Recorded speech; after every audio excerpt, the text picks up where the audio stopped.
ओम पश्चिमे वरुणाय सायुधाय सत्संगिकाय एकं सदीपं दीपा भक्तबलिं समर्पयामि। पश्चिमी सवाला फिर उल्लेख प्रणाम। ओम भो वरुण विषमनक्षः बलिं भक्षः मम संस्कृति उत्थान समिति एवं संघ परिवारस्य आयुकर्ता पुष्टिकर्ता तुष्टिकर्ता क्षेमकर्ता शांतिकर्ता वरदो भवः।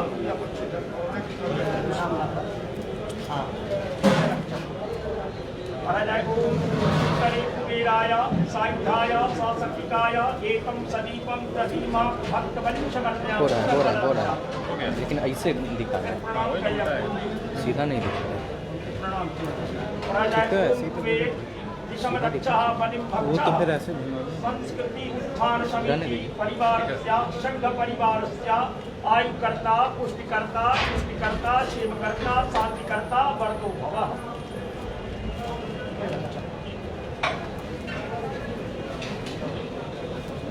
ओम सूर्यादि नवग्रहादि अधिदेवता प्रत्यधिदेवता विनायकादि पंचलोकपालादि सहित इंद्रादि 10 दिक्पाला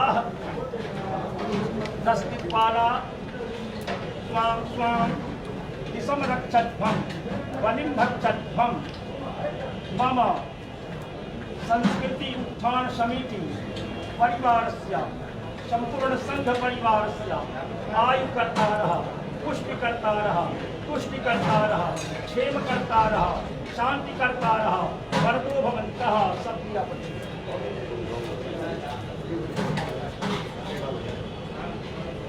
अनेन तेन बलिदानेन नवग्रहादि देवताः प्रीयन्ताम्। पुनः परिग्रह यानी कि ऐसे प्लाट से तर्पण करें,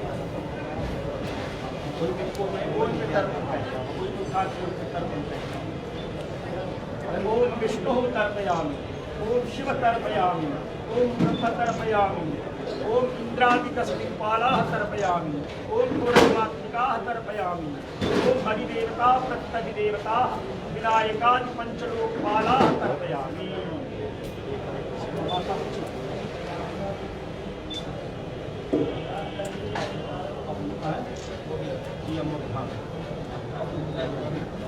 मतलब ऐसे आ रहा है ना, रोटेट आ रहा है।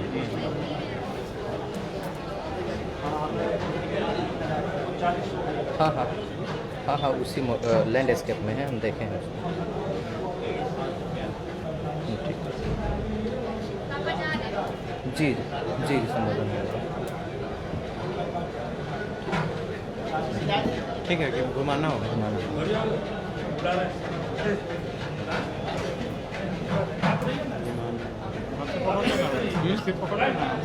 हाँ इसमें नहीं घूमता, इसमें नहीं घूमता। निकल लो स्टैंड से। 5 बार उनसे और एक पूरा होता है। आएंगे यहाँ पे आएंगे।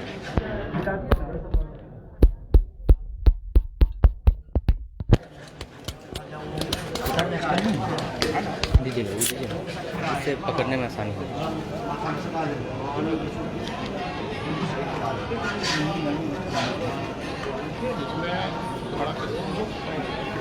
जी हाथ में पकड़ने वाला नहीं।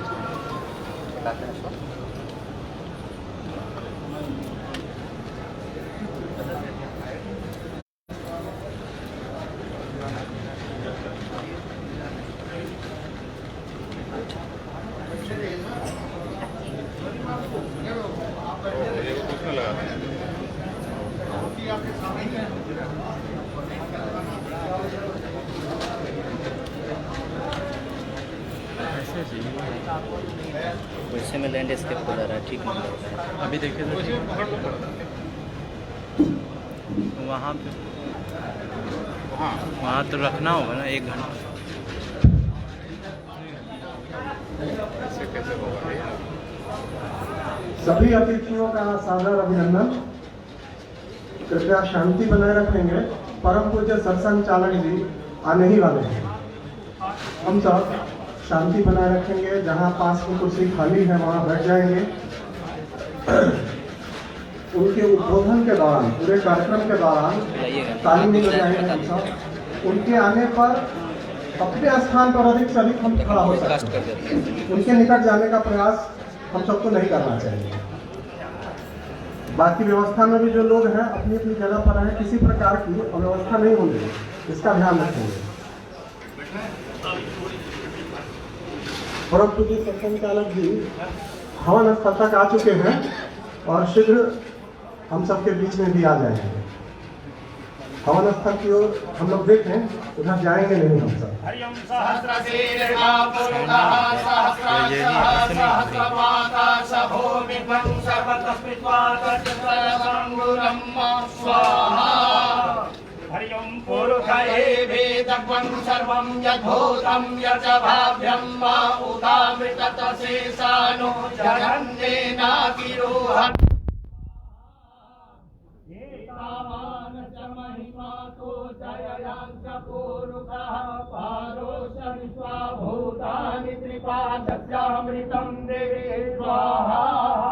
त्रिपादोर्भ उदयपुरुषः पादोषेह भवतु नः ततो विघ्नं चक्रामशासनानसने कवित स्वाहा।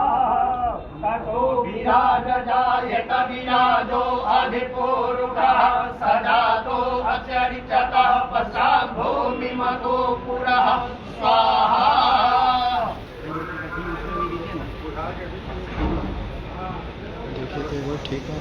हरिओम पूर्णाद् परापतः सुपूर्णः पुनरापतः वस्नेव विक्रीणामः इखमुजग्वं शतक्रतो स्वाहा। इदं मृद्धानं जगो अर्जुन हृद्या वैश्वानरं निराहारं सम्राजवदतिञ्जनानां आसन्नपात्रजनयन्तदेवै स्वाहा।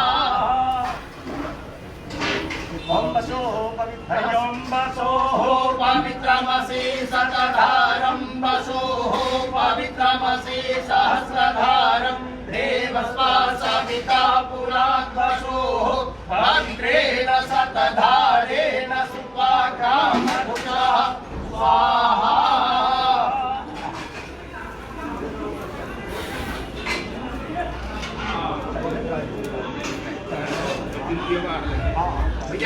पत्रकार बंधुओं से आग्रह है कि वो बाहर ही रहेंगे। हरिओम त्राय संसर्गनाके तत्पश्चत्राय सुग्रीवाय देवी त्राय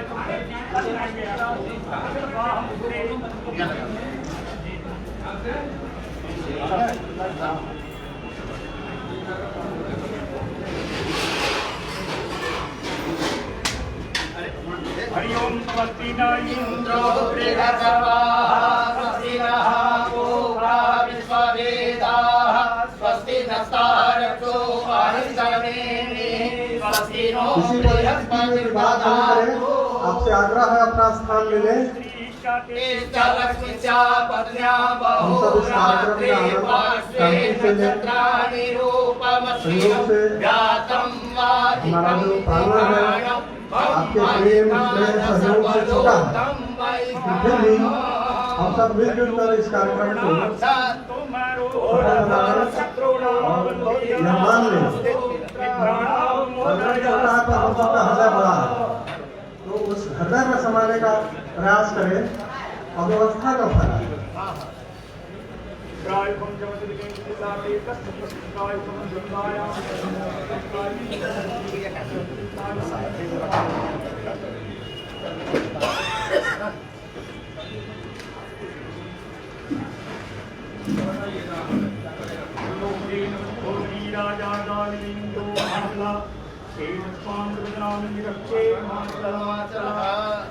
भगवान विष्णु मंगलम गरुड़ध्वजा। हवन पूर्ण होने ही वाला है। कहाँ चले जाते हैं?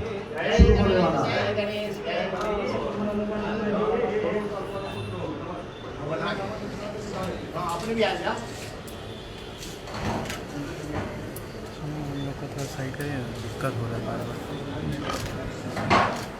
पत्रकार है, सोच लगे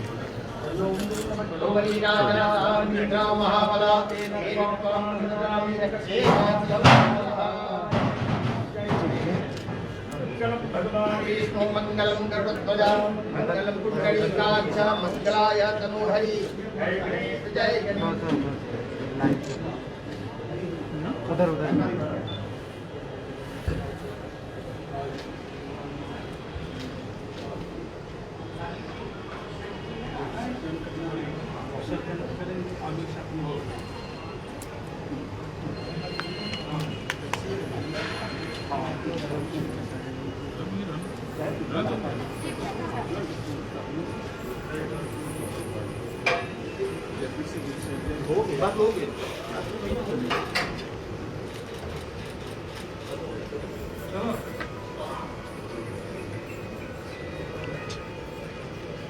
हरि ओम जग्गे न यज्ञमयजं न देवासानि धर्माणि प्रथमन्यासन्नतेहनागं महिमानः सचन्द्र यत्र पूर्वे सन्ति देवाः। ओम अपराधं सहस्राणि क्रियन्ते अहर्निशं मया दासोऽयामिति मां मत्वा क्षमस्व परमेश्वरम् आवाहनं न जानामि विसर्जनं पूजां विधिं न जानामि कृपया रक्षन्तु महर्षेः अन्यथा शरणं नास्ति त्वमेव शरणं गतः रूपं देहि जयं देहि बलं देहि यशो देहि आरोग्यं विद्यां धनं देहि सर्वान् कामाश्च देहि मे।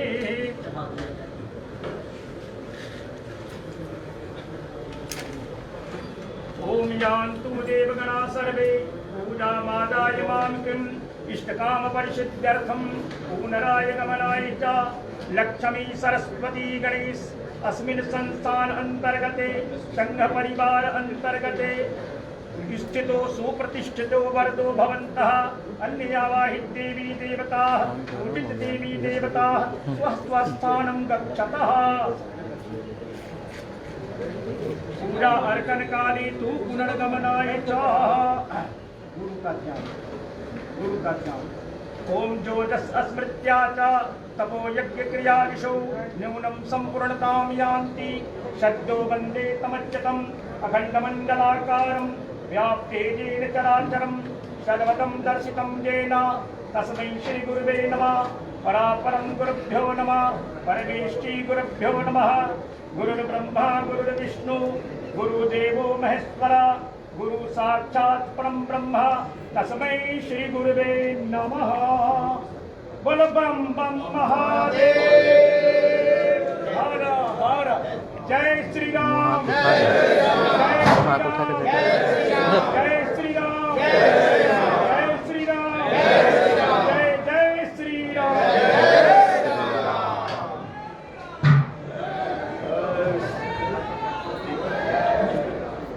जय श्री राम।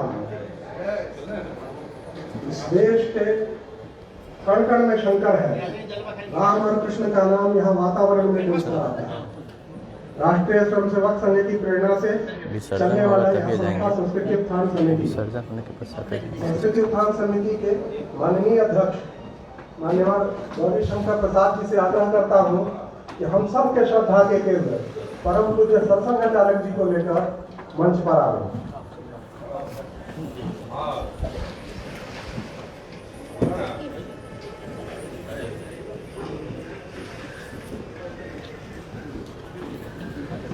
साथ ही आग्रह करूंगा मान्यवर सिद्धिनाथ जी जो अपना यह उत्तर पूर्व क्षेत्र है उसके आप माननीय संघ चालक हैं, उनसे भी आग्रह करूंगा मंच पर आकर अपना स्थान ग्रहण करें।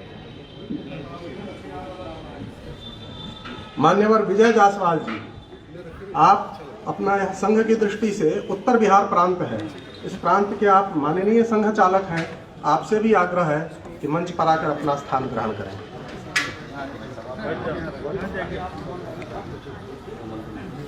फोटो करना है, बहुत फोटो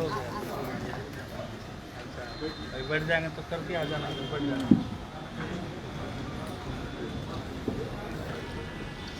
मान्यवर अध्यक्ष जी मान्यवर गौरी शंकर प्रसाद जी से आग्रह करूंगा कि आप सबके समक्ष संस्कृति उत्थान समिति का एक परिचयात्मक उद्बोधन करें।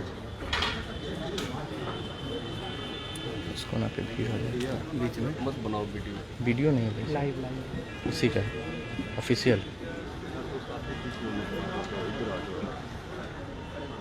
एक बार कई जगह दे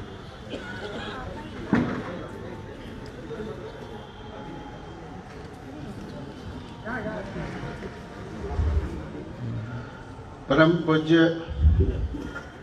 सरल संघचालक जी, माननीय मोहन भागवत जी, संघ के मंचासीन पदाधिकारीगण, सभा में उपस्थित स्वयंसेवक बंधुओं एवं उत्तर बिहार के विभिन्न नगरों से पधारे गए स्वजन स्नेही एवं मातृशक्ति, आगे से ना भाई काम में है आगे से साइड संस्कृति उत्थान समिति के सदस्य गणों के लिए एवं जी इसका ऑफिशियल पेज पे लाइव है सभी बंधुओं के लिए यह बड़े ही गर्व और हर्ष का विषय है कि आज हमारे समक्ष हमारे परम पूजनीय उपस्थित हैं और आज इस नवनिर्मित भवन का आज लोकार्पण करने जा रहे हैं। प्रिय बंधुओं, हमारी संस्कृति उत्थान समिति का गठन आज से लगभग 25-26 वर्ष पहले विजयादशमी 1995 को हुआ। इसकी प्रेरणा हमें तारणी प्रसाद श्रीवास्तव जी के प्रेरणा से ही हम इसको गठन किया था। संस्थापक सदस्यों में उस समय हम लोग 11 सदस्य थे जो संस्थापक सदस्य थे, उसमें अधिकांशतः स्वर्गवासी हो चुके हैं। उनमें से एक प्रमुख थे बाबा राव पौराणिक, जो संघ के प्रचारक भी थे और हम लोगों के मार्गदर्शक भी थे। हमारी संस्कृति उत्थान समिति की स्थापना का मूल उद्देश्य था कि समाज में अपनत्व के भाव से सेवा कार्य को संपादित करना, निस्वार्थ भाव से अपनत्व के भाव से सेवा का भाव करना, समाज को सेवा देना हमारे संगठन का मूल मंत्र था। हम लोगों को ऐसा अभी तक अनुभव हुआ है कि निःशुल्क सेवा अपना ही है। अगर अपनत्व के भाव से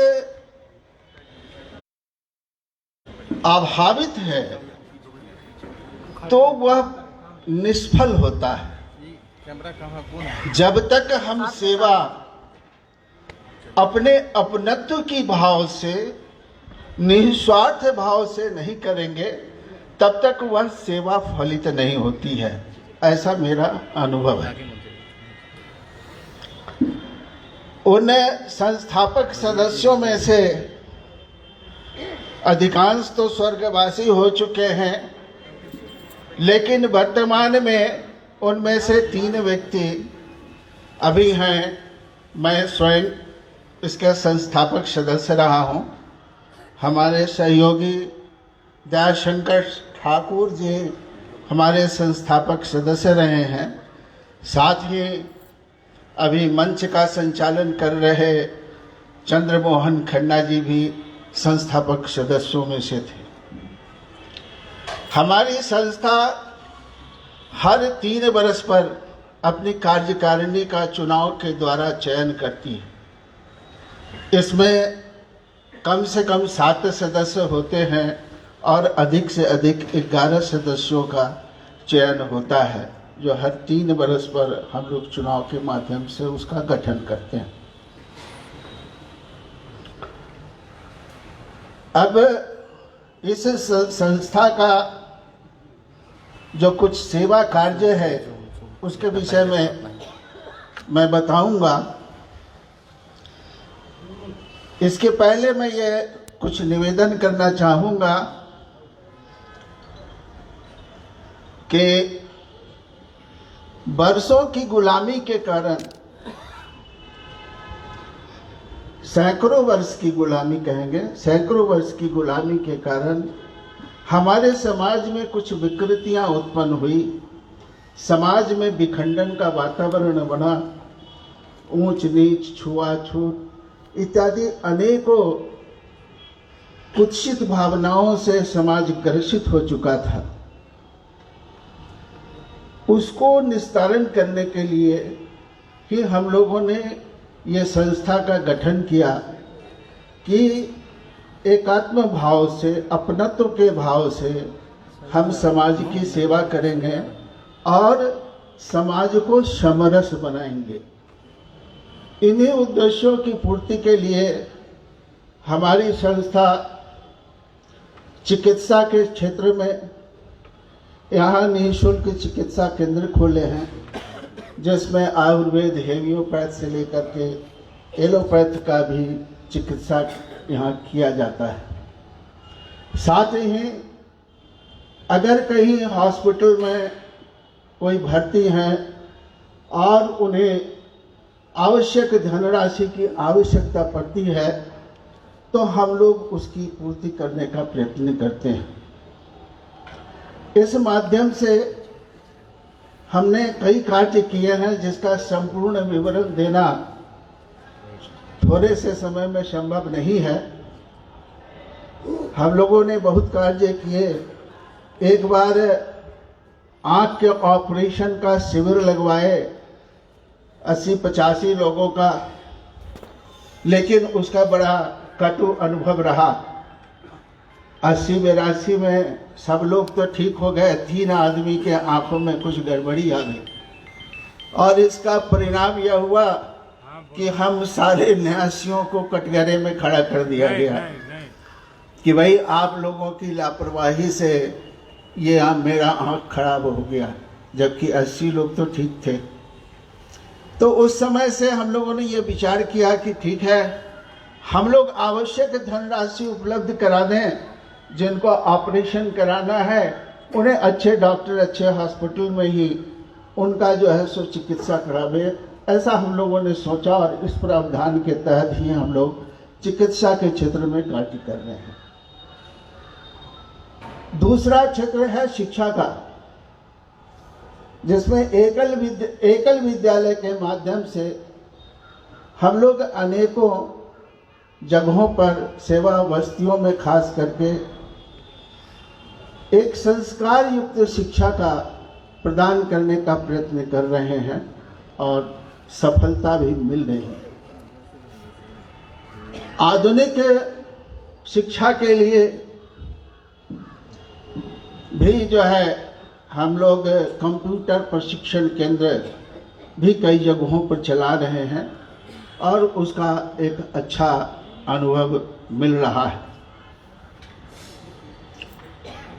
तीसरा क्षेत्र हम लोगों का है आपदा प्रबंधन।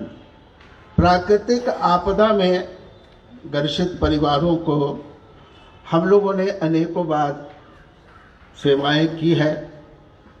इस न्यास का कार्य क्षेत्र तो मुख्यतः उत्तर बिहार है, जिसमें कुछ वर्षों पूर्व कोसी में भयंकर बाढ़ आई थी, तो वहाँ पर हम लोगों ने कोरोबोरेटेड सीट्स के झोपड़ियाँ बनवाई थी, मैंने आश्रय स्थल बनवाया था। समस्तीपुर जिले के पटोरी गांव में आग जली हुई थी, जिसमें सैकड़ों घर तबाह हो गए थे। वहाँ पर हम लोगों ने झोपड़ी का निर्माण, आश्रय निर्माण का हम लोगों ने कार्य स्थापित किया। इसके अलावे भी उत्तराखंड में जो त्रासदी हुई थी आज से 5-7 वर्ष पहले, नेपाल में जो भूकंप आया था, उसमें हमारी संस्था ने आवश्यक सहयोग किया। सहयोग आप सबों के माध्यम से ही हुआ, लेकिन हम लोगों ने उस क्षेत्र में आत्मीयता के भाव, निस्वार्थ भाव तो था ही, निःशुल्क भाव भी था, लेकिन एक आत्मीयता का भाव हम लोगों ने इसको जोड़ने का प्रयत्न किया कि जब तक आत्मीयता के भाव से भरा हुआ सेवा न हो तो वह निःशुल्क सेवा भी व्यर्थ होती है। इस माध्यम से हम लोग अनेकों कार्य को करते चले आ रहे हैं। पहले तो ये सभी कार्य हम संस्थापक सदस्य अपने अपने लगभग निवास स्थान से ही चला रहे थे और मुख्य केंद्र तारणी बाबू का घर जो बेला में है उस पर हम लोग कार्य करते थे। तदुपरांत हम लोगों ने जो ये वर्तमान परिसर है ये जायसवाल कंपाउंड के नाम से जाना जाता था कह सकते हैं। तो उनका एक मूल भवन पुराना सा यहाँ था, पहले कुछ लोग आए होंगे तो उन्हें ज्ञात होगा, देखे होंगे। उसको हम लोगों ने 96-97 में खरीद किया था। एक पुराना 50 साल पुराना भवन था, 4 कट्ठे की जमीन थी। उसको खरीद करके इसमें अपने संस्कृति उत्थान समिति का कार्य संचालन चलाते आ रहे थे। 2005-06 में इन्हीं के एक हिस्सेदार थे, उन्होंने बुला करके बड़ा आग्रह से किया कि अगर आप लोगों का कार्य अच्छा है, अगर आप लोग मेरा खाली ज़मीन लेना चाहें तो मैं आपको देने के लिए प्रस्तुत हूँ। लेकिन उन्होंने मूल्य रखा और मूल्य दे करके हम लोगों ने इसको खरीद किया, जो 2005 के लगभग में हम लोगों ने इसको खरीद किया। यह भवन बहुत पुराना और जर्जर हो गया था, लगभग 100 वर्ष पुरानी हो गई थी, छत टपक रहे थे। तो हम लोगों ने विचार किया कि इसको तोड़ करके एक छोटा सा ऑफिस बना लिया जाए। तो इसकी भनक हमारे वर्तमान प्रांत प्रचारक श्री राम कुमार जी को लगी। तो उन्होंने बुलाकर कहा कि गौरी बाबू क्या कर रहे हो, अरे कुछ बड़ा सोचो। तो मैंने उन्हें बड़े निराश भाव से कहा कि उत्तर बिहार कभी बाढ़ से पीड़ित होता है, कभी सुखाड़ से पीड़ित होता है, हम किन पर भरोसा करके बड़ा सोचें।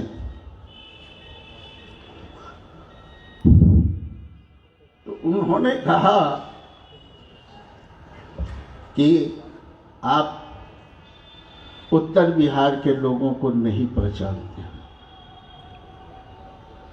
उत्तर बिहार के लोग आर्थिक रूप से कमजोर हों, ये मान सकता हूं, लेकिन दिल के बड़े धनी हैं। आप बड़ा सोचें और बड़ा करें, मैं आपके साथ हूं। इनका सानिध्य पाकर के हम लोगों ने हिम्मत किया और यह भवन जो अपनी भव्यता को छू रहा है आप लोगों के समक्ष है। इसमें मैं निसंकोच भाव से कहना चाहूँगा कि अगर राम कुमार जी जैसे व्यक्ति हम लोगों को नहीं मिले होते तो शायद यह भवन अधूरा रह जाता। हम लोगों ने जो दान के लिए सूची बनाई और उम्मीद लगाया कि यहाँ 5 से 10 हजार रुपये मिल जाएंगे,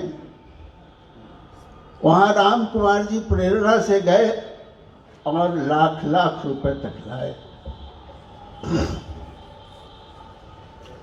इस भवन के निर्माण में जितने उत्तर बिहार के हमारे बंधु हैं, दानदाता हैं, जिन्होंने दिल खोलकर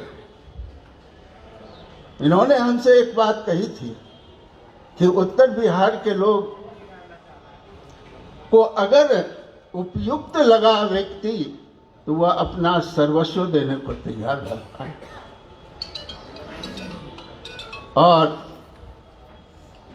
यह बात आज हमें भावुक किए जा रहा। ये हमारे कल्पना से बहुत ऊपर है जो हमारी संस्था ने अपने नाम यहाँ बनवाया है।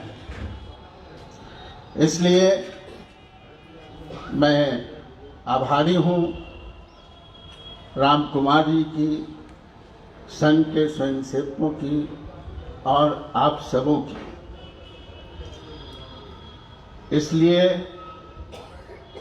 मैं समिति की ओर से एक घोषणा करना चाहता हूँ और मुझे तो लगता है संकोच होते ही है इस बात को कहते हुए कि छोटी मुँह बड़ी बात हो जाएगी, लेकिन फिर भी वैधानिक दृष्टि से हो, सामाजिक दृष्टि से हो, उसको मद्देनजर रखते हुए मैं संस्कृति उत्थान समिति का यह परिसर, यह भवन अपने परम पूज्य सर संघ चालक जी के चरणों में समर्पित करूंगा।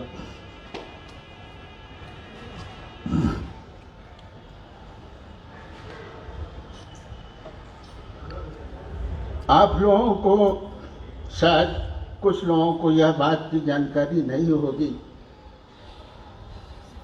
कि राष्ट्रीय स्वयंसेवक संघ इस दुनिया का सबसे बड़ा सामाजिक संगठन है, लेकिन इन्हें 1 इंच भूमि भी इस धरती पर प्राप्त नहीं है। इनके नाम से, राष्ट्रीय स्वयंसेवक संघ के नाम से 1 इंच भूमि या 1 पैसा धन नहीं है। यह सब हम समाज के द्वारा अर्पित धन से ही अपना काम करते हैं। तो समाज का सहयोग चाहे कहीं भी हो, नागपुर का हेडक्वार्टर हो या कहीं का भी हो, संघ का स्वामित्व कहीं नहीं है। सब वहाँ के जो लोकल निवासी हैं उन्हीं के माध्यम से संघ को खड़ा किया जाता है, पोषित किया जाता है। हमारे प्रचारकों का के लिए घर, हर स्वयंसेवक का घर अपना घर होता है। और यह एक इसी में एक कहना चाहूँगा कि आजकल बहुत नए नए शब्दों की उत्पत्ति हो रही है। पहले तो हम लोग को श्रमजीवी, बुद्धिजीवी सुना था। आजकल कुछ आंदोलनजीवी, परजीवी नाम कुछ मैंने शब्दों का सृजन हुआ है। इसी संदर्भ में मेरे मन में आया कि क्या राष्ट्रीय स्वयंसेवक संघ का भी कोई नामकरण किया जा सकता है। तो मैंने सोचा शायद मैं गलत हूँ या सही हूँ या नहीं पता, लेकिन यह समाजजीवी है। हमारा राष्ट्रीय स्वयंसेवक संघ समाजजीवी है। समाज ही इसे जिंदा रखता है, लेकिन समाज को यह मार्गदर्शन देकर के समृद्ध करता है। राष्ट्रीय स्वयंसेवक संघ समाज पर आश्रित है, लेकिन यह समाज को समृद्धि प्रदान करता है। वह ज्ञान से हो, अपने शौर्य से हो, उनकी बुद्धिमत्ता से हो, उसको परिष्कृत करता है और व्यक्ति निर्माण कर हमारे समाज का निर्माण करता है। आज इस परिसर को समर्पित करने के बाद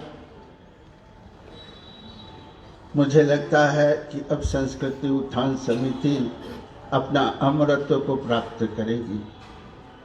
और आशा है कि मेरे आग्रह को हमारे परम पूजनीय स्वीकार करेंगे। धन्यवाद।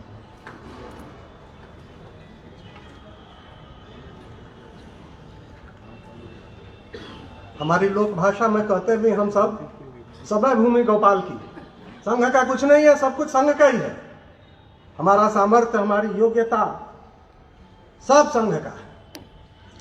हमारे आराध्य कभी हमारे घर आ जाएं तो कल्पना करिए हमारी स्थिति क्या होगी। इस बेहवालता में मुझसे एक औपचारिकता छूट गई, उसको मैं सुधार लेता हूं। इस कार्यक्रम के लिए, इस लोकार्पण कार्यक्रम के लिए परम पूज्य सरसंघ चालक जी ने, इनका व्यस्त कार्यक्रम रहता है, पूरे वर्ष भर का कार्यक्रम बनता है, हम लोगों के लिए समय निकाला। मैं उनका स्वागत करता हूं, अभिनंदन करता हूं।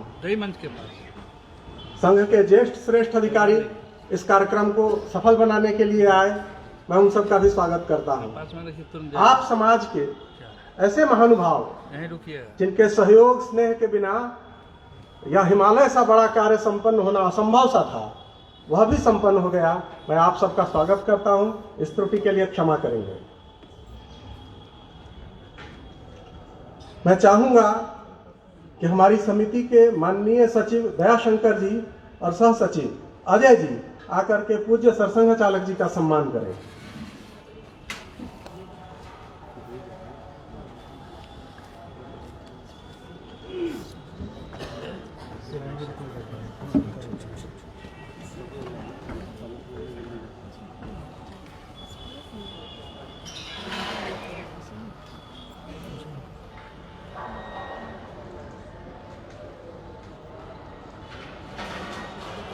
आप सबसे आग्रह है, कृपया ताली नहीं बजाएंगे कार्यक्रम के बीच।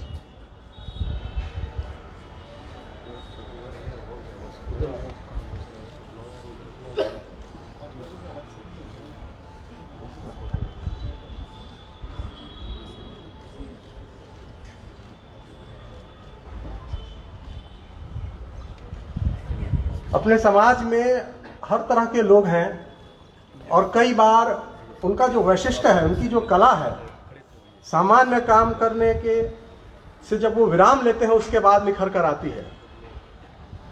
ऐसे ही अपने एक प्रकाशनाथ मिश्र जी हैं, आईपीएस अफसर हैं, अभी सेवानिवृत्त हो गए हैं। 30 वर्ष की नौकरी की, बहुत दिन के स्वयंसेवक, कराची में स्वयंसेवक बने थे। उन्होंने एक पुस्तक लिखी है, शताब्दी से सहस्त्राब्दी तक। उनके सहयोगी लेखक विश्वजीत पाठक जी हैं, वह भी स्वयंसेवक भी हैं और सामाजिक कार्यकर्ता भी हैं। मैं चाहूँगा कि अपनी पुस्तक के बारे में एकदम न्यूनतम शब्दों में बतावें और आग्रह मैं करूँगा पूजनीय सरसंघ चालक जी का से कि उस पुस्तक का लोकार्पण कर उस पुस्तक को अमर करें।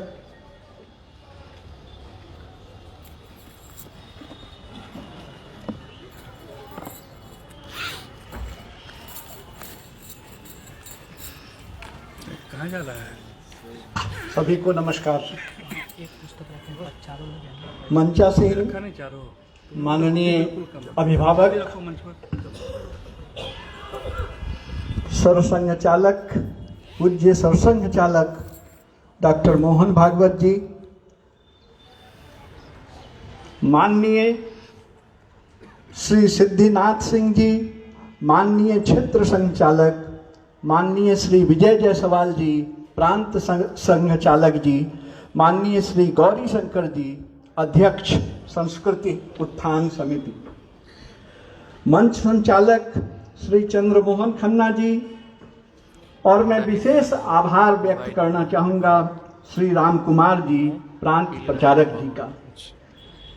मैं भूल नहीं सकता श्रीमान स्वांत रंजन जी, अखिल भारतीय बौद्धिक प्रमुख, जिनसे मुझे यह प्रेरणा मिलती रही। मेरे सहयोगी लेखक विश्वजीत पाठक जी के साथ, जो मेरे भाई भी हैं और मेरे साथ काम भी कर रहे हैं। और इस मौके पर श्रीमान सुमित जी, जिला प्रचारक का भी नाम मैं उल्लेख करना चाहूँगा।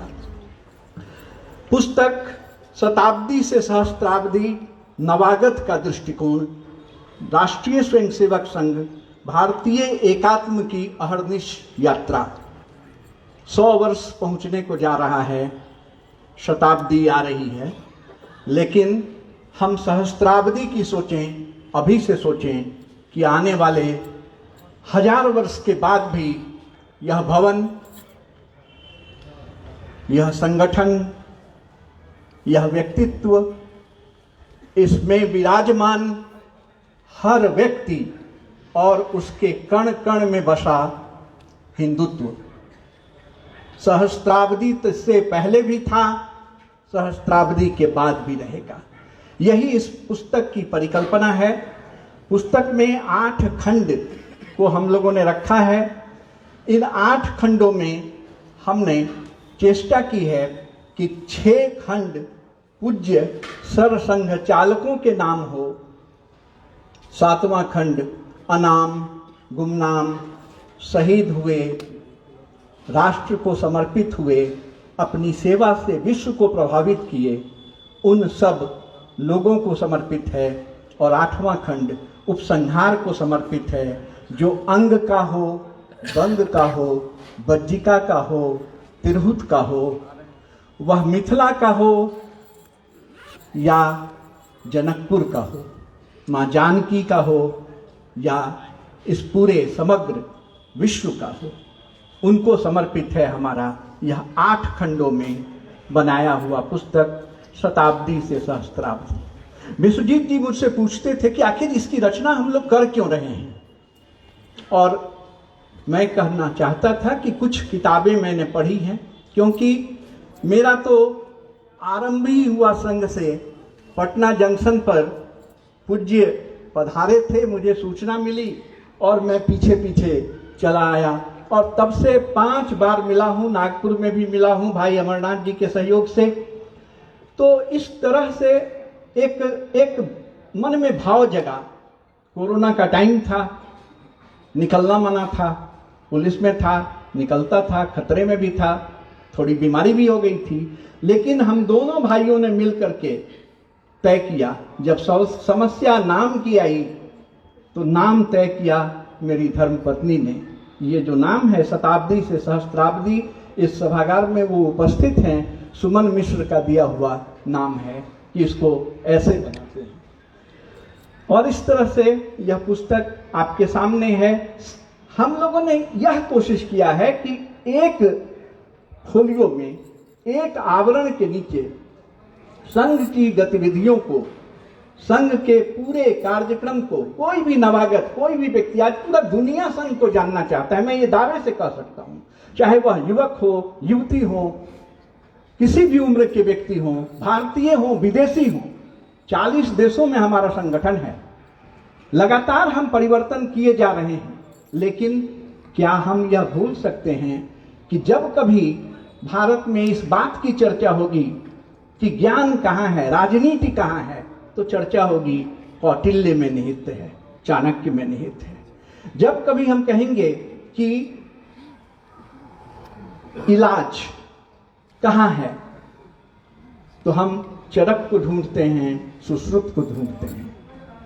जब कभी कोई भी विषय उठाते हैं तो हमें कहीं न कहीं हमारा अतीत, हमारा गौरवशाली अतीत, जिस पर पूरा विश्व गौरव करता है, हम कहीं चूक गए या चुका दिए गए।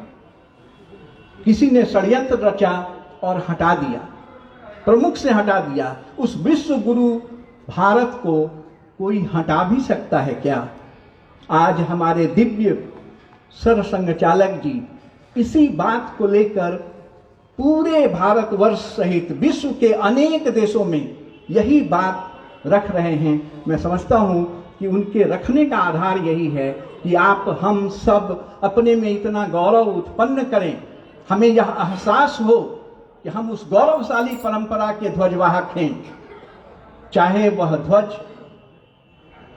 ध्वज हमारा ध्वज हो, भगवा, हमारा राष्ट्र ध्वज हो, तिरंगा, सब में हम सब कुछ हैं। और इन्हीं सब बातों का जिक्र इस पुस्तक में है। आशा है कि इसके गौरवशाली भाग्य की आप सराहना करेंगे कि इसे लोकार्पण करने का, विमोचन करने का किसका साथ मिला? तो पूज्य सरसंघ चालक का। तो मैं भाग्यशाली तो हूँ ही, इस पुस्तक के भाग्य पर मैं रश्क करता हूँ। आप सभी का बहुत बहुत धन्यवाद कि आप लोगों ने ध्यान से मुझे सुना, बहुत धन्यवाद। और पूज्य सरसंघ चालक जी को एक बात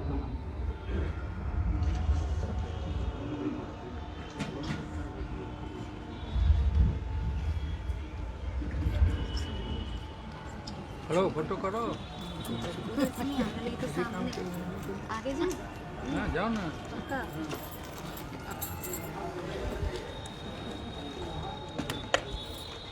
अरे दोनों लेखक तो ऊपर जाइए।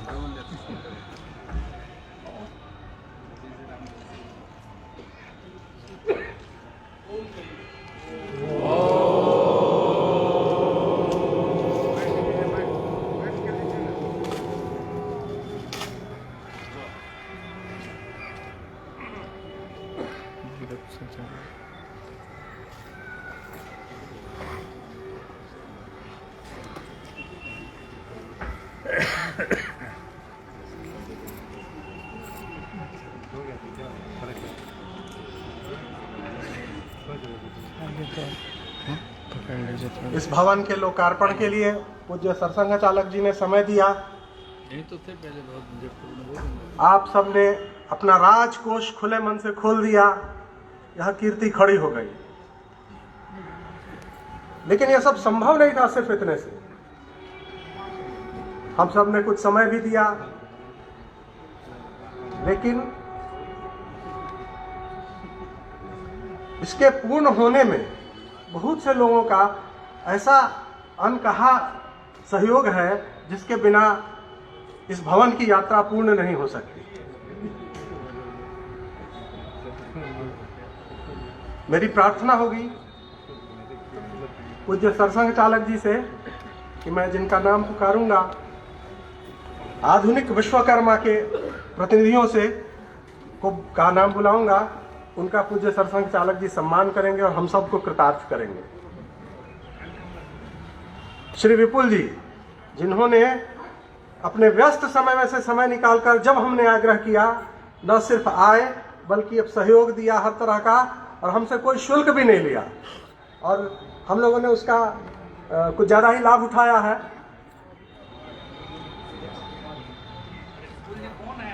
विपुल जी इस नगर के विख्यात आर्किटेक्ट हैं। वंशिता एसोसिएट्स करके इनकी फर्म है।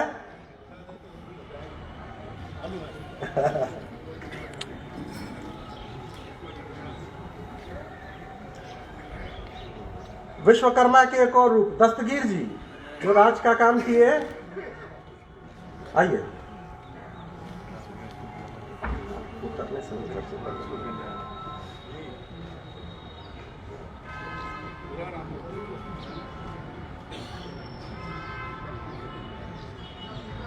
रामाशीष जी, जिन्होंने इस भवन को रंगने का नेतृत्व किया, उनसे आग्रह है मंच पर आएंगे।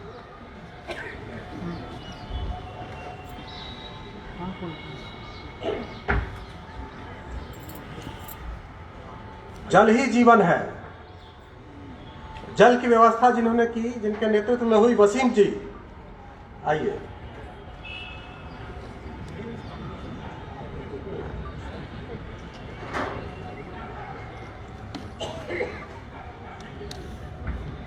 आजकल भवन निर्माण में आकर्षण का भी ध्यान रखा जाता है।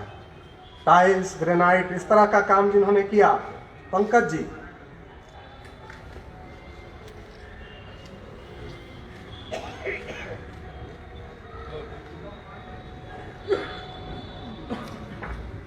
विद्युत कार्य जिनके नेतृत्व में संपन्न हुआ, ऐसे धर्मेंद्र जी।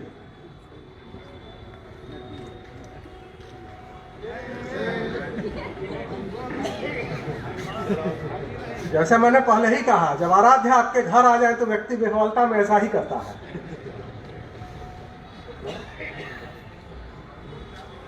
संजय शर्मा जी, काष्ठ कला का उपयोग जो हुआ है, इनके नेतृत्व निर्देशन में ही हुआ।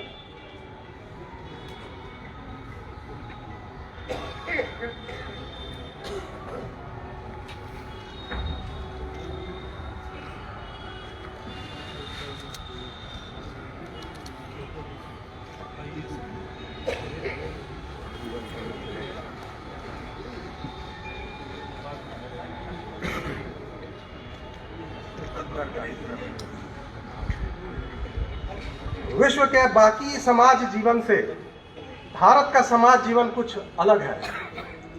हमारे समाज जीवन का वैशिष्ट्य आध्यात्म है, हम सब जानते हैं।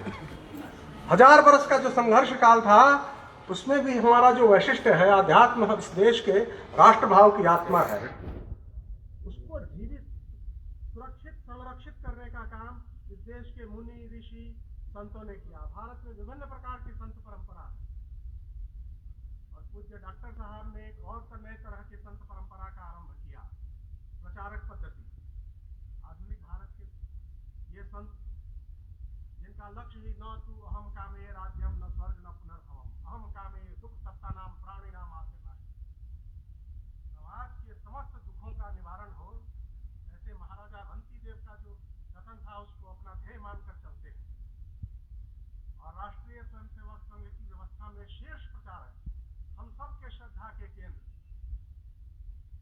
तमाम हिंदू समाज की श्रद्धा के केंद्र परम पूज्य सरसंघ चालक जी मान्यवर मोहनराव भागवत जी का आशीर्वचन हम सबको प्राप्त हो, तो यह कार्यक्रम अमर हो जाए, हम सब कृतार्थ हों, इस प्रार्थना के साथ सरसंघ चालक जी से आग्रह करूंगा हम सब पूरा बौद्धिक रिकॉर्डिंग करेगा, इधर उधर नहीं घुमाएगा।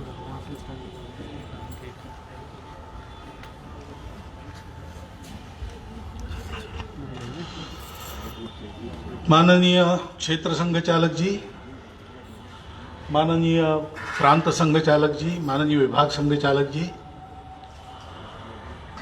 सभी उपस्थित नागरिक सज्जन, माता भगिनी, आत्मीय स्वयंसेवक बंधु, तो आज का कार्यक्रम एक आनंद का कार्यक्रम है, क्योंकि इतने वर्षों तक काम किया तो हम इतना कर सकते हैं, ऐसा समाज देख सकता है, ऐसा कुछ आज खड़ा हुआ है। बल तो हमारा हमेशा था, आज भी है, कल भी रहेगा और बढ़ता जाएगा। संघ के काम में करना है, दिखना नहीं है, और इसलिए दशकों तक स्वयंसेवक काम करते रहते, लेकिन दिखते नहीं है, और दिखते नहीं है तो कोई उनको सराहता भी नहीं है, उनको चाहिए भी नहीं। हमारे क्षेत्र संघ चालक जी बबुआ जी थे, वो कहते थे कि हम कोई अमीरों की टेरेस पर गमले में उगे हुए फूल नहीं है जो हर कोई देखे सराहे, हम तो बनफूल है, किसी ने हमारी चिंता नहीं की, हमने सब सहन किया, हमने धूप झेली, ठंड खाई और हम बढ़ते चले गए। हमने कभी जिंदगी में हमारे प्रति किसी का कोई अच्छा शब्द सुना नहीं, उसकी हमको आदत नहीं। अब ऐसे में कुछ ऐसा हो जाता है और दिखने वाला खड़ा हो जाता है तो लोग कहते हैं और बड़ा आनंद भी होता है और भावनाएं भी उमड़ती है, क्योंकि सब स्वयंसेवक जानते हैं कि भवन आज खड़ा हुआ है, उसके लिए परिश्रम हमने आज किया है, लेकिन ऐसा भवन खड़ा हो उसके लिए प्रेरणा देने से लेकर तो परिश्रम करने वालों तक एक फौज खड़ी हो काम करने वाली, इसको करने वाले नींव के पत्थर तो यहां आकर काम करके चले गए, सबका स्मरण करना भी असंभव है। और आज के स्वयंसेवकों ने सबको देखा भी नहीं है, मैंने भी सबको नहीं देखा है। तो मधुसूदन बापट जी से लेकर या उसके भी पहले काशीनाथ जी वगैरह से सब लोग आए होंगे यहाँ पर, उनको मधुसूदन जी को देखा है मैंने, उसके पहले के लोगों को नहीं देखा है। और बाद में जितने सारे नाम लिए गए सबको देखा ही है। वो दिन भी देखे हैं जब रामदेवलू चौक पे उतर पर पैदल फिर सूता पट्टी की ओर हम बढ़ जाते थे, प्राय बालूघाट जाना है या उधर माड़ीपुर से उधर परे जाना है तो भी जाने के लिए पैदल ही जाना पड़ता था या साइकिल होती थी। कार्यकर्ता मिल गए, फुर्सत में है तो मोटरसाइकिल पर जाना पड़ता था। ऐसे दिन थे और एक कमरे में कितने लोग सोते थे। या उसके भी पहले ऐसे दिन रहे होंगे, वो मैंने नहीं देखे कि एक आदमी के भोजन में कितने आदमी भोजन करते होंगे। ऐसे दिन देखे और आज हम देख रहे कि एक अच्छा सुंदर भवन यहां बनकर तैयार हुआ है। तो दिखता है तो भी अच्छा लगता है और लोगों को भी अच्छा लगता है, वो कहते तो भी अच्छा लगता है और उनकी याद आती है तो हम भावना हमारी प्रकट होती है, तो स्वाभाविक ही है। भवन को ही हमने दिखाने के लिए नहीं खड़ा किया, वो तो कार्य की आवश्यकता के लिए खड़ा हुआ है। नहीं तो संघ का काम ऐसा है कि उसको किसी बात की जरूरत नहीं है, उसको केवल मनुष्यों की ही जरूरत है। करने वाले मनुष्य और जिनके लिए करना है वो मनुष्य, ये दो हो तो संघ खड़ा हो गया और किसी बात की जरूरत नहीं। संघ की निर्मिति जब हुई तो उसका नाम भी नहीं था। जैसे छोटे बालक का होता है, उसका जन्म होता है, बाकी कुछ नहीं रहता, आगे वो क्या करेगा मालूम नहीं। उसकी परवरिश करने वाले माता पिता है तो ठीक ही है, नहीं है तो क्या मालूम नहीं। ऐसा ही हमारा संघ है, क्योंकि ये काम अपनों के लिए अपनेपन से करने का काम है। जैसा हमारे विभाग संचालक ने बताया, एक शब्द में अगर हमको संघ का वर्णन करना है तो ये भारतीय संस्कृति के कारण हिंदू समाज जिस अपनेपन को सारी दुनिया में सदा सर्वदा बरतता है वो अपनापन संघ है, और तो किसी बात की कमी नहीं है। काम तो होती ही है, संघ रहे न रहे और कोई होगा। आवश्यकता है, पूरी आवश्यकता होती है तो पूरी करने के प्रयास भी होते हैं। कोई अच्छा करता है, कोई कम अच्छा करता है, कभी कभी कोई बुरा भी कर बैठता है। ये सब दुनिया में चलते रहता है, वो किसी के लिए रुकता नहीं, या किसी के कारण हुआ ऐसा कहना भी गलत बात है। क्योंकि मनुष्य क्या करता है इससे ज्यादा महत्व की बात है मनुष्य कैसा है। करने वाले तो बहुत थे। संघ आज जो काम कर रहा है, कोई संघ पहली बार भारत में नहीं कर रहा है, और उन कई कामों में तो पूर्ववर्ती लोगों ने जो संघ के नहीं थे, क्वचित संघ के विरोधी भी थे, ऐसे लोगों ने किए हुए कामों से भी सीख कर हम करते हैं। तो ये काम होते करते हैं हम, इसमें बड़ी बात नहीं है, लेकिन ये काम हमसे होते हैं ये बड़ी बात है। क्योंकि हम लोग कौन है, अब हम लोग लाखों हैं आज, पहले कम थे, आज लाखों है। हमारे अपने अपने नाम हैं, हमारी सब बातें हैं। तो एक एक व्यक्ति को भी आप कह सकते हो। 6 सरसंघ चालकों के 6 खंड उस पुस्तक में है, लेकिन वो सब संघ के खंड है। और सब सरसंघ चालकों का नाम तो दुनियादारी में चलते हैं, लेकिन अगर एक शब्द में फिर से वर्णन करना है, संघ के सभी स्वयंसेवक कौन है, वो संघ है। एक शब्द में संघ के स्वयंसेवकों का भी किसी का भी वर्णन करना आपको, वो संघ है। कोई नया स्वयंसेवक है तो उसके अंदर जो संघ है वो पूरा प्रकट नहीं हुआ, और कोई पुराना समझदार स्वयंसेवक है तो वो संघ पूरा प्रकट हो रहा है। डॉक्टर एडगार में 100% संघ दिखता था, आज हमारी शाखा में आना शुरू किया है ऐसा शिशु स्वयंसेवक है, उसमें और दशमलव के आगे 4 शून्य 5 शून्य 10 शून्य लगाकर 1 लिखना तो उतना आएगा।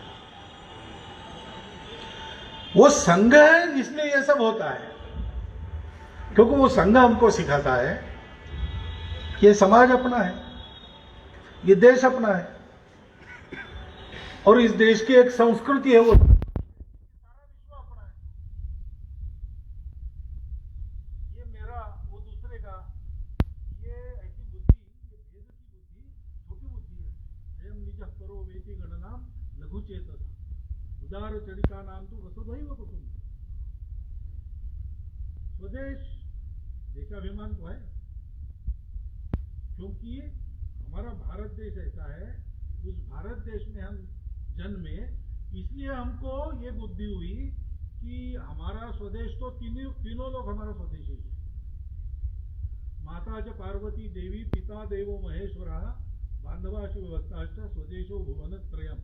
ये सिखाने वाला दुनिया का एकमात्र हमारा भारत देश है, इसलिए हम उस भारत का गर्व करते हैं। हमारे स्वभाव को बनाने वाला वही है। वो नहीं होता तो वसुधैव कुटुंबकम भी नहीं होता। वो नहीं होता तो हम भी नहीं होते, हम होते तो भी हिंदू नहीं होते।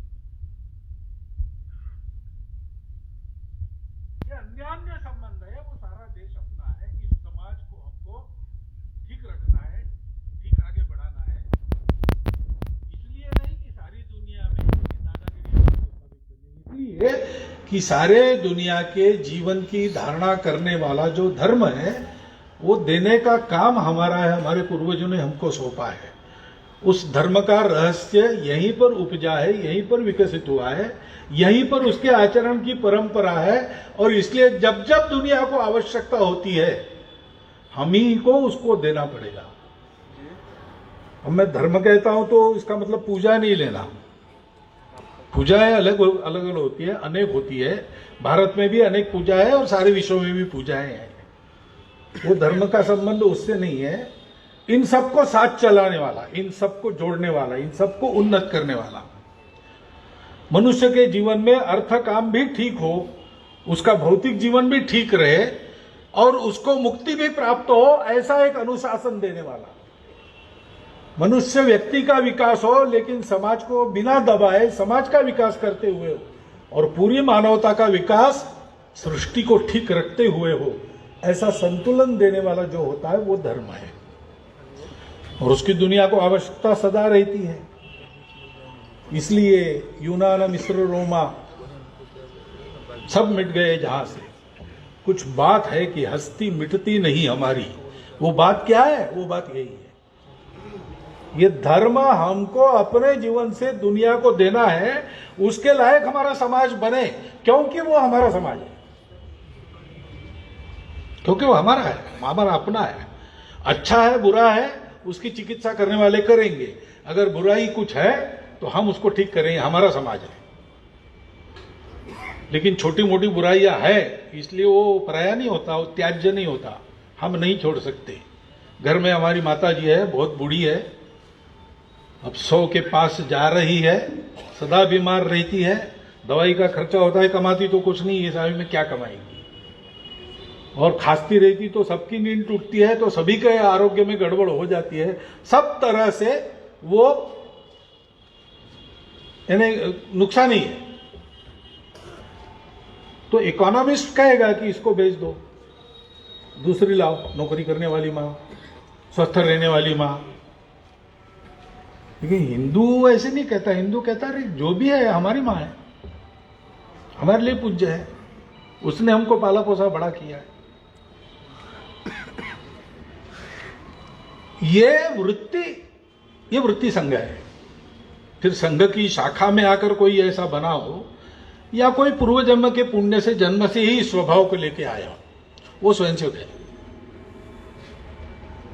विनोबा जी को गुरुजी मिलने के लिए गए तो विनोबा जी ने उनको गुरुजी को कहा कि गुरुजी मैं आपके संघ का असभ्य सभ्य हूं। अब हिंदी में होगा, मराठी में असभ्य का अर्थ होता है अनसिविलाइज्ड, सभ्य का अर्थ होता है सिविलाइज्ड। लेकिन संस्कृत में असभ्य है नहीं, जो सभा में नहीं आता है, दिखता नहीं है, साथ रहता नहीं है, लेकिन सभ्य है, यानी आचरण वही करता है जो सभा में आने वाले लोग करते हैं। तो शाखा में आए, संघ से जुड़े, संघ का नाम लगाए, संघ उसको मालूम हो या न हो, वो अगर इस अपनेपन के आधार पर सारी दुनिया की सेवा करने वाला, देश खड़ा करने वाला समाज बनाने के लिए कुछ करता है, उसमें से कुछ पाना नहीं चाहता, निस्वार्थ बुद्धि से, प्रामाणिकता से, तन मन धन पूर्वक इसको करता है, तो वो स्वयंसेवक है। ऐसे हम हैं, इसलिए हमसे ये होता है। नहीं तो बहुत बड़ी बड़ी हस्तियां करके थक गई, नहीं हुआ। स्वयंसेवकों ने किया। अब कोरोना काल में अभूतपूर्व काम स्वयंसेवकों ने किया, ऐसा समाज कहता है। हम कहते हैं कि हमने किया, ये बात ठीक है, लेकिन करने की क्षमता आपकी भी है। आप सोचो तो आप कर सकते हो। तो उत्तर बिहार के लोग गरीब है वगैरह सब ठीक है भाई, लेकिन उनमें भी मनुष्यत्व है, उनमें भी सिंहत्व है। तो अगर चुनौती आ जाए सामने तो कर नहीं सकते, ऐसा क्या है? मनुष्य वही कर सकता है जो वो सोचता है। सोचने से ही प्रारंभ होता है। बड़ा सोचने से बड़े काम होते हैं, छोटा सोचने से थोड़े काम होते हैं। अब हिंदू समाज को संगठित करना, 3800 से ऊपर भाषाएं बोलिया है, एक की दूसरे को समझ में नहीं आती। यही का मेरा अनुभव है। हिंदी तो मैं पहले से जानता था। यहाँ आया मैं पहली बार प्रवास करके, उस समय तो पूर्णिया से चले बस से, झगड़ा करके बाबरा और मैं, हम 2 लोग थे तो सीट एक ही थी, तो फिर झगड़ा करके एक सीट पा ली। फिर आए, ऐसे करते करते दिन भर, शाम को थक कर यहाँ आए। तो विभाग प्रचारक जी उस समय यहाँ, याद नहीं एकदम कौन थे, सतीश जी थे, हाँ सतीश जी। तूने कहा आपके कपड़े मैले हो गए, आपका पैजामा खींच दूं क्या, ऐसा मैंने सुना। मैं एकदम डर गया, क्या हो गया भाई, नया आया हूँ, आया और विभाग प्रचारक पैजामा खींचने लगे। वो खींच दूं क्या ऐसा कहा था, और खींच ना अरे धोना, ये मुझे मालूम नहीं मालूम रहता है, क्योंकि ये शब्द बाहर कहीं आता नहीं, बिहार में सुनने को मिलता है। भाषा एक ही है, बाहर की भी हिंदी, यहाँ की भी हिंदी। ऐसा हमारा देश है, इतना विविधतापूर्ण, इतना विचित्रताओं से भरा, इसका संगठन हो ही नहीं सकता। मेंढक तोड़ने जैसी बात है, एक को रखोगे पलड़े में तो दूसरा भाग जाएगा, ऐसा कहा जाता है। Hindu society is a dead society, there is no point in organising it, ऐसा डॉक्टर एडवार को कहते थे। अकेले ही थे, लेकिन अकेले ही खड़े हुए, कुछ नहीं था पास में, पैसा नहीं था। वो तो उनके भी 2 वक्त के खाने की मारामारी रहती थी, ऐसी उनकी सांपत्तिक स्थिति। प्रचार नहीं, सरकार नहीं, कुछ नहीं। ब्रिटिश सरकार तो उन पर सीआईडी रखे हुए थे, क्रांतिकारक थे इसलिए। तो घोर अभाव में, सब प्रकार की असुविधा में, केवल उन्होंने सोचा कि अपने समाज का संगठन होना चाहिए। संगठित होना यह समाज की स्वाभाविक अवस्था है, और उसके लिए वो करना है, और करना है इसलिए हे भगवान इस समाज को संगठित करो, ऐसा उन्होंने नहीं कहा। ये होना चाहिए तो मैं समाज का अंग हूं, ये मेरा समाज है, मैं करूंगा। उन्होंने शुरू किया तो आज यहां तक आ गए। तो ये भवन जब जब हम स्वयंसेवक लोग देखेंगे तो एक बात हमको पहली याद आएगी कि हमारा संकल्प अगर अच्छे काम के लिए, सत्य काम के लिए, शुद्ध काम, पवित्र काम के लिए है, तो हम नहीं कर सकते ऐसी कोई बात नहीं। हम आत्मग्लानि में न फंसे, हम आत्मनिंदा में न फंसे, हम अभिमान भी न करें। ये सब कुछ होता है, हमको लगता है कोई करता है, लेकिन कोई करता। अगर आपने मुझे कहा कि आप कर रहे हो सब, तो मैं अकेला थोड़ी कर रहा हूं।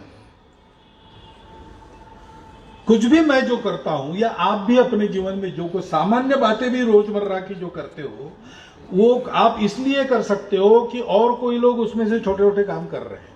कोई पकाता है तब आप खाते हैं, कोई उगाता है तब पकाने के लिए आता है। किसी एक का काम नहीं होता है वो,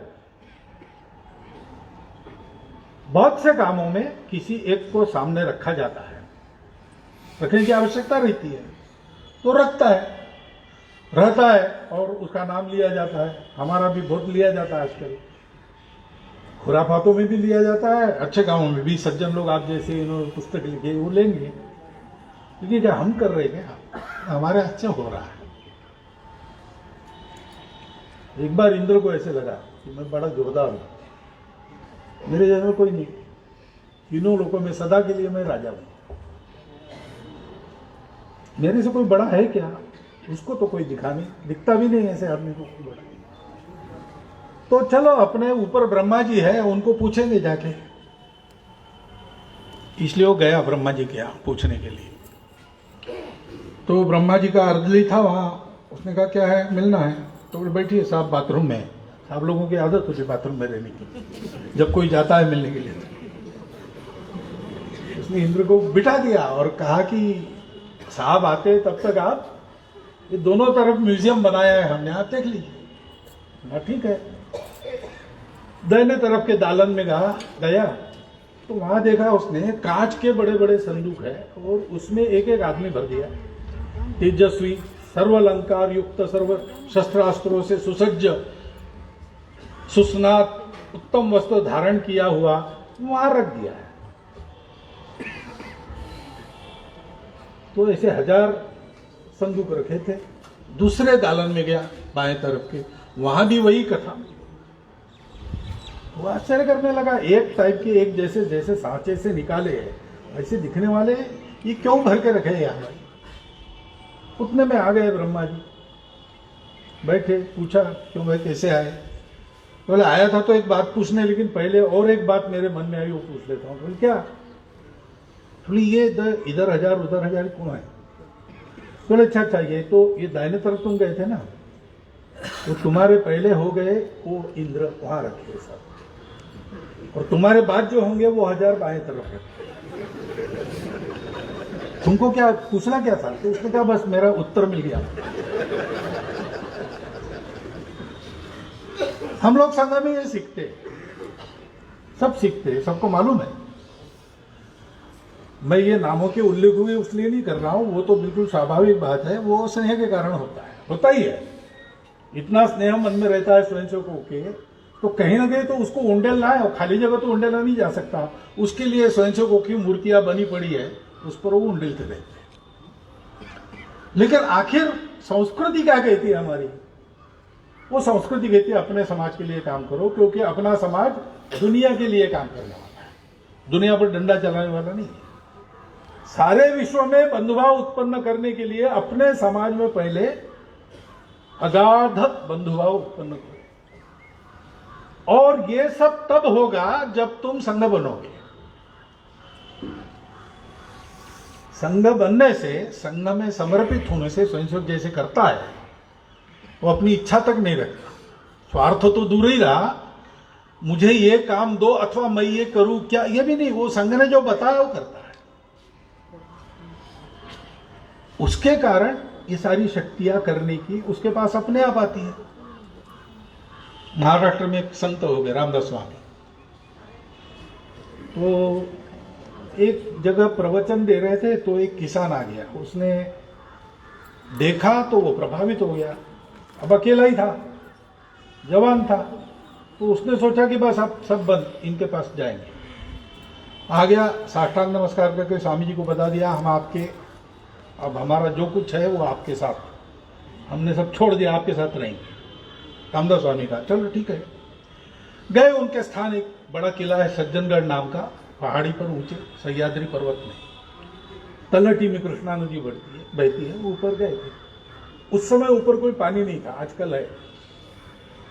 तो इसको काम मिला रोज पानी भर के लाना, बड़ी बड़ी तांबे की इतनी ऊंची देगे, वो पहलवान भी था। तो जाना, स्नान करना, पानी भरना, लेके आना, जाने के पहले साफ सफाई कर जाना। तो करने लगा। 7 दिन के बाद हो गया रामदास स्वामी जी के पास। तो आपके पास हमने सब कुछ दे दिया, हमारा कोई शिकायत वगैरह तो है नहीं, लेकिन ये आपको अगर साफ सफाई और पानी भरना चलते रहना चाहिए ऐसा लगता है ना, तो आप कोई दूसरा आदमी खोजिए, क्योंकि मैं 7 दिन में और मरने वाला हूं। बोले क्यों मरने वाला? बोले आप लोग तपस्वी लोग हैं, साधना करते हैं, मेहनत वगैरह करते नहीं, तो आपको वो चावल का वो बनाया हुआ उतना हो जाता है, हमारा कैसे होगा? हम इतनी मेहनत करते हैं। मैं तो करूंगा, आपने बताया तो मैं छोड़ूंगा नहीं, तो मर जाऊंगा 8 दिन में। आपको दूसरे आदमी की जरूरत पड़ेगी, इसलिए बता रहा हूं। और ठेठ ग्रामीण था, साफ बोलने वाला।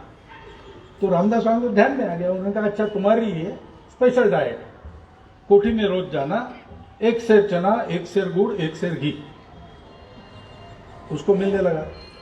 तो बाकी शिष्य जलने लगे कि कुछ नहीं, आता जाता कुछ नहीं, इसको अध्यात्म मालूम नहीं, कुछ नहीं, और इसको चना गुड़ वगैरह मिल रहा, हमको कुछ नहीं। तो रामदास स्वामी के ध्यान में आ गया, इसलिए उन्होंने एक दिन सबको बुलाया और कहा कि देखो अभी मैं काशी यात्रा के लिए निकलूंगा, और इस यात्रा का विषय ये है, मेरे साथ जो चलेगा उसको इस जन्म के बाद मुक्ति मिल जाएगी। तो मेरी तो इच्छा है आप सब लोग मेरे साथ चलो, लेकिन यहाँ की व्यवस्था देखने के लिए किसी को तो रहना पड़ेगा ना। तो अब मैं किसको अपना और पराया नहीं कर सकता। मैं, आप सब लोग मेरे लिए समान प्रिय है, इसलिए मैं कहता हूं कि आप ही लोग तय कर लो। तो इनको तो चांस मिल गया, सब मिलके उसका नाम तय किया कि ये यहाँ रहे। रामदास स्वामी ने कहा उसको कि ऐसा ऐसा है, लेकिन सब लोग कह रहे कि तुमको यहाँ रहना है, तो तुम्हारा मत क्या है? तो महाराज ये मत वगैरह क्या है और आप क्या मुक्ति वगैरह की बात करते हैं, हमारे पल्ले नहीं पड़ती। जो आपने बताया वो हमारे लिए धर्म है। आप कहते यहाँ रहो, बताइए क्या क्या करना है, रहो। तो बता दिया क्या क्या काम करने, और वो शिष्यों सहित चले गए रामदास स्वामी। उसको बताया था साफ सफाई करना, स्नान करना, नीचे जाके पानी भर के लाना, फिर नहलाना मूर्तियों को। वहाँ मूर्ति रामदास स्वामी के आराध्य ग्राम पंचायत है, तो उसको धोना वगैरह सब, पूजा करना, भोजन बना के भोग लगाना, और भगवान ने खाने के बाद खाना। तो पहले दिन ये सब करके भगवान को दिया भोजन थाली में, खाइए भगवान। भगवान खाने के लिए कहाँ खाइए, मूर्तियां पत्थर की है। तो बैठा रहा देखते, नहीं खाया। और भगवान ने खाने के बाद खाया, खाना है नहीं। शाम का बनाया, नहीं खाया। 3 दिन होने के बाद उसने भगवान को कहा कि भगवान, अब स्वामी जी अपने गए हैं वो काशी यात्रा में, वो तो आ नहीं सकते, ये तुम्हारा अड़ियल रुख अच्छा नहीं है, क्योंकि मैं दे रहा हूं और तुम नहीं खा रहे हो, मुझे आज्ञा है तुम्हारे बिना खाना नहीं, तो क्या और 8-15 दिन के बाद मैं मर जाऊंगा। और अगर तुम नहीं सुनते इतने बात भी, तो फिर 15 दिन क्यों, आगे मैं पत्थर पटक पर सिर पटक पटक के मर जाता हूं। फिर तुम एक्सप्लेनेशन देते बैठो स्वामी जी को, वो कैसे मरा तुम्हारा शिष्य। तो भगवान ने सोचा अड़ियल आदमी है, समझता हुआ तो कुछ नहीं, सचमुच कर बैठा तो क्या करे। भगवान प्रकट हो गए, उन्होंने खा लिया। सीता माता, लक्ष्मण जी, हनुमान जी, भरत जी, राम जी, सबने खा लिया। और अगले बार से अब देर मत करना, मैं आऊंगा तब सब आ जाना। चले 3-4 दिन ऐसा चला। उसके बाद वो कहने लगा कि आप तो हमारे स्वामी जी के आराध्य है, तो आप यहाँ केवल खड़े रहते और कुछ करते होते है नहीं, ठीक है, लेकिन ये मैं रूखी सूखी बनाता हूँ, आपको क्या तकलीफ होती होगी, आप अयोध्या के राजा हो। अभी सीता जी को समझ में नहीं आता, वो अगर बनाती है तो मेरा एक काम हल्का हो जाता है, आपको भी अच्छा खाने को मिलेगा। हनुमान जी आप दोनों को लेके लंका के युद्ध में उड़े थे, तो वो क्या वो देगे भर के नहीं ला सकते नीचे से? और लक्ष्मण जी ने आपकी 14 साल रक्षा की, तो यहाँ रात को जरा देख लेने में क्या दिक्कत है?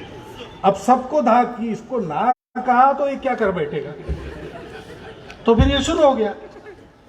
लक्ष्मण जी पहरा देते थे, हनुमान जी पानी भर के लाते थे, सीता जी खाना बनाती थी, ये भी खाता था, सब खाते थे।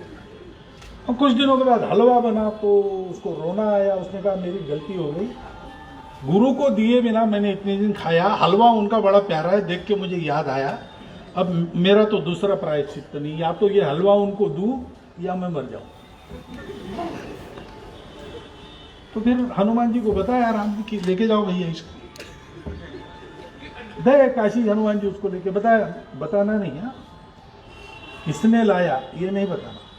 हाँ ठीक है। वो वहाँ घाट पर बैठे थे भोजन के बाद गपशप करके शिष्यों के साथ, ये पहुंच गया हलवे का दोना भी। अरे तुम कहाँ से आ गए? बोले वहीं से आ गया। ऐसे गए वहीं से आ गए?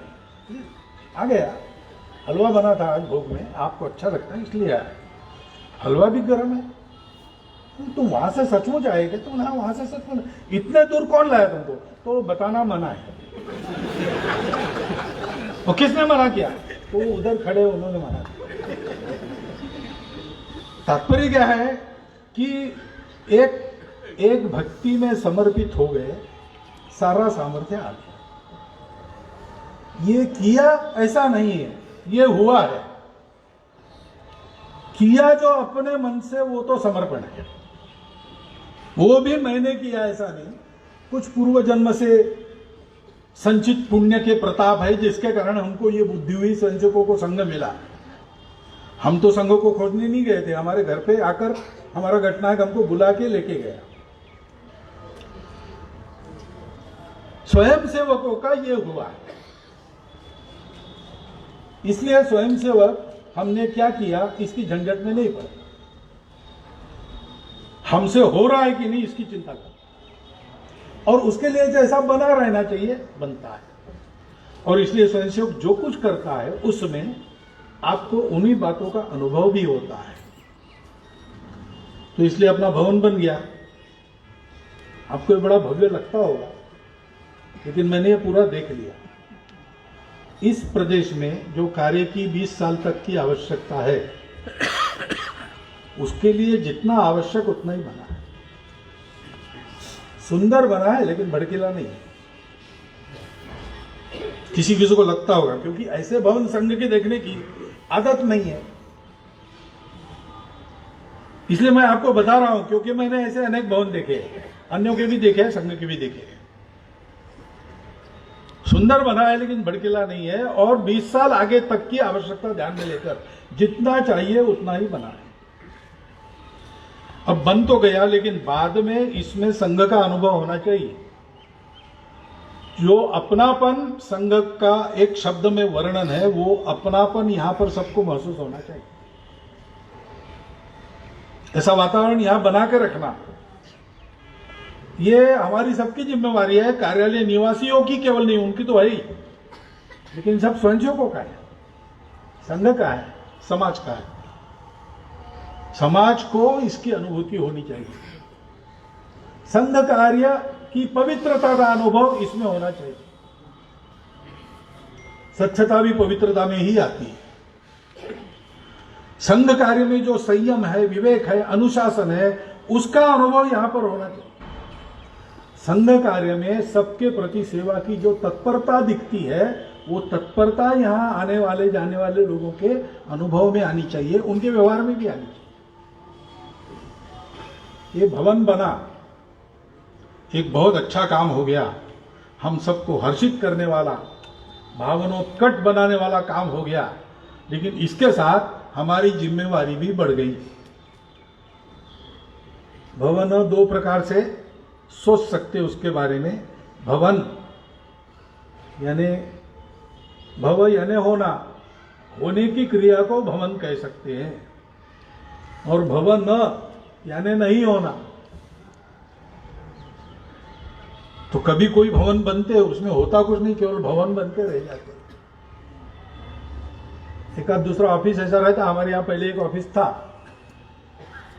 वहां पर सब लोग 11 बजे आते थे, साइन करते थे, कोट वहां रख देते थे कुर्सी पर अपना, उसके लिए कोट पहनते थे, कुर्सी पर रखने के लिए कुछ चाहिए, वो कोट वहां रख देते थे और एक चाय पीकर अपने अपने काम को चले जाते।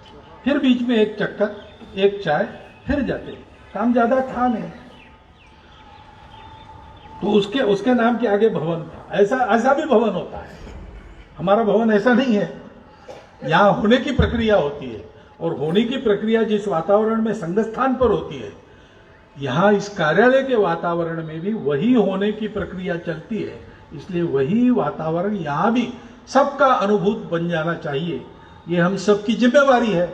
इस जिम्मेवारी का ध्यान रखना, और आप सबने मिलकर ये जो सुप्रयास यशस्वी किया है, अभिनंदन वगैरह संघ में किसी बात का करते नहीं है, क्योंकि वो तो अपना कर्तव्य है, कर्तव्य का क्या अभिनंदन करना। फिर भी आपके आनंद में इतनी एक कमी न रह जाए कि आए, उन्होंने भाषण तो किया, लेकिन हमारे लिए कुछ कहा ही नहीं, ऐसा आपको न लगे। इसलिए ये जो आपने किया है, उसके लिए आपका अभिनंदन इस शर्त पर करता हूं कि इससे भी बड़े बड़े समाज के हित के काम आप लोगों से हो। और आज हम कह रहे, कल भारत देश का प्रत्येक व्यक्ति कहे कि उत्तर बिहार को हम समझते थे बहुत विपन्न लोगों का है, लेकिन ताकत बहुत है उनकी, ऐसा कहा जाए। और ताकत के साथ साथ ये भी कहा जाए कि क्या प्रेम है, उसका तो मैं अनुभव करता हूं, तब भी किया था, आज भी एक गांव में गया था, वहां भी किया, और आप लोग देख रहे हो, उसमें भी मैं उसका अनुभव कर रहा हूं। आपका यह स्नेह आपस का, समाज पर का, संघ पर का और देश पर का कायम रहे, और बड़े बड़े काम इस प्रकार आपके हाथ से आगे भी संपन्न होते रहे। इस शुभकामना के साथ मैं अपने 4 शब्द समाप्त करता हूं।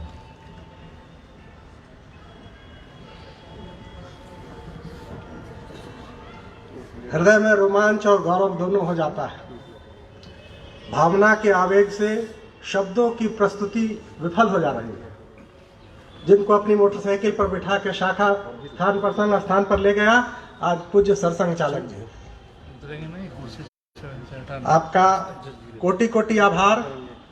हम सबके इस कार्यक्रम को भव्य और पवित्र बनाने के लिए पूजनीय सरसंघ चालक जी अपना समय निकाले, इसलिए मैं उनका धन्यवाद ज्ञापित करता हूं। राष्ट्रीय स्वयंसेवक संघ के श्रेष्ठ ज्येष्ठ अधिकारीगण जिन्होंने इस भवन में बैठक कर इस बैठक को पवित्र किया, उसके लिए उन सब का मैं आभारी हूं। समिति की ओर से आप सब बंधुवर जिन्होंने हर तरह से सहयोग और समर्थन दिया, स्नेह दिया, समय समय पर मार्गदर्शन दिया, आप सबका मैं समिति की ओर से धन्यवाद ज्ञापित करता हूं। हिंदू जब सोचता है तो कम से कम विश्व भर की सोचता है, बड़ा सोचा तो पूरे ब्रह्मांड को सोचता है। तो इस कार्यक्रम के अंत में कल्याण मंत्र की पहली पंक्ति मैं पढ़ूंगा, बाकी हम सब साथ पढ़ेंगे। उसके अलावा एक छोटी सी सूचना है, कार्यक्रम समाप्त होते ही पूजनीय सरसंघ चालक जी अपने कक्ष की ओर जाएंगे, हम सब अपने स्थान पर ही रहेंगे। उनके निकट जाने का प्रयास हम सब नहीं करेंगे, किसी प्रकार का व्यवधान डालने का प्रसाद प्रयास नहीं करेंगे। और हवन हुआ है, पूजा हुई है, हम सब प्रसाद लेकर ही जाएंगे और अपना आशीर्वाद देकर जाएंगे। सर्वे भवन्तु सुखिनः, सर्वे सन्तु निरामया, सर्वे भद्राणि पश्यन्तु, मा कश्चित् दुःख भाग् भवेत्। ओम शांति शांति शांति। तदीयाय वस्तु गोविंदम तुभ्यमेव समर्पये।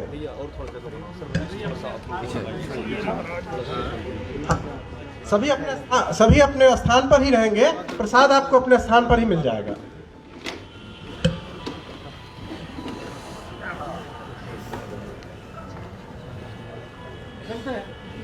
आराम से मिलो।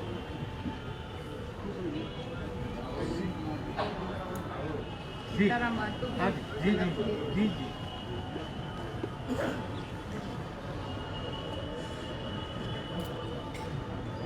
बैठिए, सब प्रसाद यहीं मिलेगा। चलिए उस तरफ से सबको प्रसाद बिना ले जाएंगे। कृपया अपना स्थान पर बैठ जाए। चलो प्रसाद वितरण शुरू करो। आग्रह है, करबद्ध प्रार्थना है।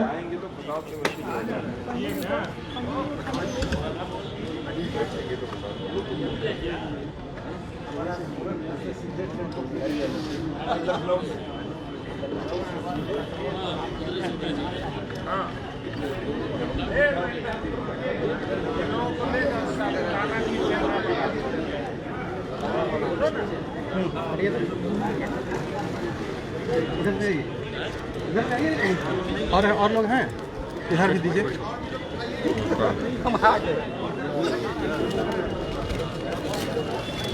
इधर एक मिनट, अभी दीजिए।